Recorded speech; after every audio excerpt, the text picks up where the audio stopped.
राज्यातील जिल्हा परिषद आणि पंचायत समितीच्या निवडणुकांची घोषणा झाली. राज्य निवडणूक आयुक्त दिनेश वाघमारे यांनी आज मंगळवारी जिल्हा परिषद आणि पंचायत समितीच्या निवडणुकीची घोषणा केली आहे. मुंबईतील मलबार हिल येथील सह्याद्री अतिथीगृहात झालेल्या पत्रकार परिषदेत ही माहिती दिली आहे. यामुळे राज्यातील 12 जिल्ह्यात निवडणुकीचा धुराळा उडणार आहे. राज्य निवडणूक आयोगाने पत्रकार परिषद घेत जिल्हा परिषद आणि नगरपंचायतीच्या निवडणुकीविषयी माहिती दिली. निवडणूक आयुक्त दिनेश वाघमारे म्हणाले की सर्वोच्च न्यायालयाच्या निर्णयानुसार ज्या 50% कमी आरक्षण आहे अशा जिल्हा परिषद पंचायत समिती निवडणूक घेण्याचे निर्देश दिले. त्यानुसार 12 जिल्हा परिषद आणि 125 पंचायत समितीच्या निवडणुका घेणार आहे.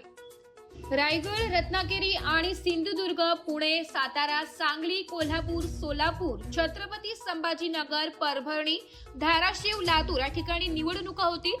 प्रत्येक मतदाराला 2 मते देता येतील. 1 मत जिल्हा परिषद आणि 1 मत पंचायत समितीच्या निवडणुकीसाठी देता येईल. नामनिर्देशन प्रक्रिया ही ऑफलाईन प्रक्रिया राहणार असून महापालिका सारखीच होणार आहे. ज्या जागा राखीव आहे त्या जागेवर जात वैधता पडताळणी आवश्यक असणार आहे. जात प्रमाणपत्र उमेदवारी अर्जासोबत दाखल करण्याची आवश्यकता असणार आहे. जात प्रमाणपत्र नसेल तर जात पडताळणी समितीकडे अर्ज दाखल केल्याची सत्यप्रत सादर करणे आवश्यक आहे. निवडून आल्यावर 6 महिन्यांच्या आत सादर करणे आवश्यक असणार आहे. जर नाही केलं तर त्याची निवड रद्द होईल. निवडणूक वेळापत्रक असं असणार आहे. नामनिर्देशन पत्र स्वीकारणे 16 जानेवारी 2026 ते 21 जानेवारी 2026. छाननी 22 जानेवारी.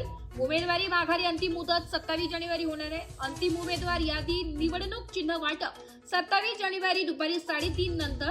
तर मतदान 5 फेब्रुवारी आणि मतमोजणी 7 फेब्रुवारी सकाळी 10 पासून होणार आहे. वृत्तसंकलन विभाग, एस मराठी न्यूज, नाशिक.